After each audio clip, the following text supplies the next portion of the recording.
Hey everyone, today we're going to put in this new shower head. I picked this one up at Home Depot on sale. I am a sucker for a good deal. I'll leave a link below to a couple of websites that carry this. We're going to upgrade the old one.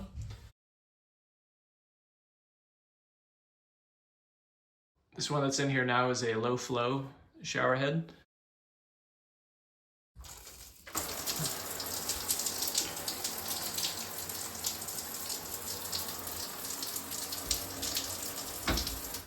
That's about all you get out of that. So we'll do a before and after, but we're looking for some better water pressure and a little more coverage on the shower. So time to upgrade. So our first step on this one will be to remove the old shower head, which will be right there. On yours, if you can, go ahead and just turn that counterclockwise by hand. On mine, because of the extra hardware here, I can't quite get a good grip on it.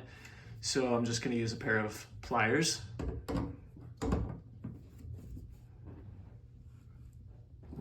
Counterclockwise until that comes all the way off.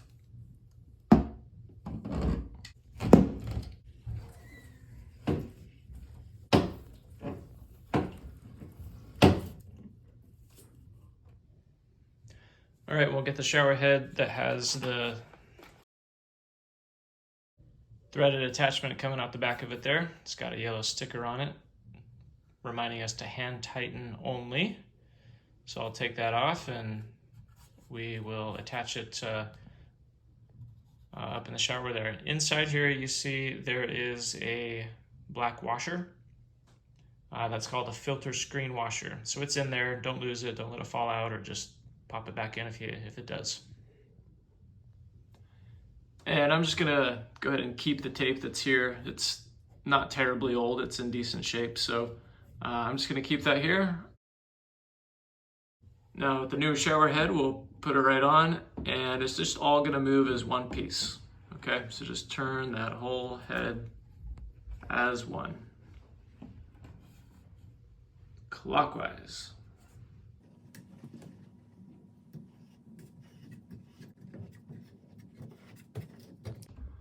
Pretty soon you see that the head does start to spin by itself without the back going with it. So when you get to that point, just kind of pivot it, rotate it a bit, keep turning clockwise as much as it'll go, and then you should be in good shape. Next, we grab the hose. We can use either end of it, but do make sure that you get that rubber washer. There's a couple of them there, and you want to have one on each end as you attach. Okay, so one end of our hose is going to attach right back up here. Make sure the washer, the rubber washer, is on.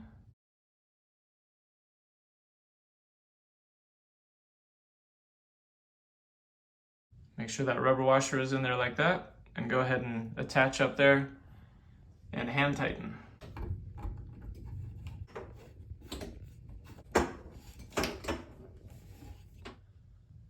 To the other end of the hose, put the other rubber washer in that end, and we'll attach it to the other shower head.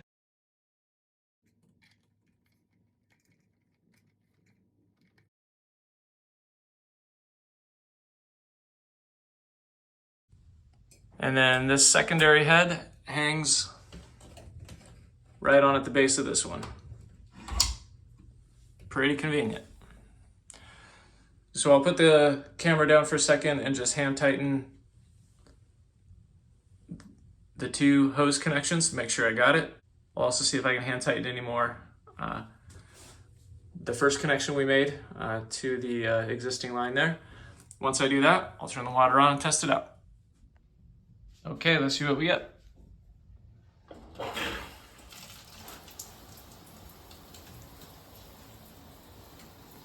Check it out. Definitely a little more coverage on that one. A little bit of water pressure. And by the way, if you do have any water leaking at any of those connections, go ahead and just hand tighten them again. If you've hand tightened all you can and you're still getting a little bit of a leak, go ahead and grab a pair of pliers and just gently give it another maybe 1/8 to 1/4 turn. On this particular model, the top shower head is either on or off, and the various settings are only on the handheld. Right there is where you enable the second head to go on.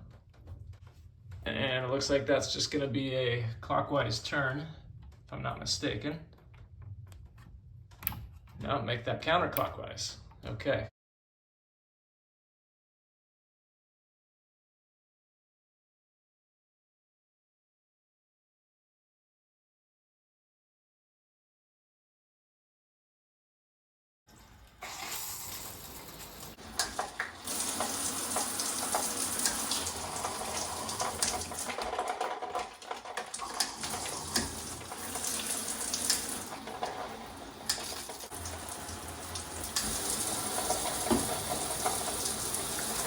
Do remember that all shower heads will be subject to the overall water pressure of your house. Houses don't have particularly high water pressure in our neighborhood, so I bet you could get more pressure out of this if your home generally has a higher water pressure than ours.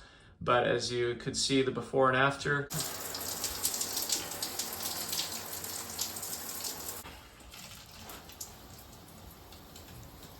we're definitely getting more coverage and a little bit higher pressure with this one, and with the handheld part that has all the different settings on it, sure, we can definitely get some higher pressure settings on that one as well. So all in all, it's definitely an upgrade for us.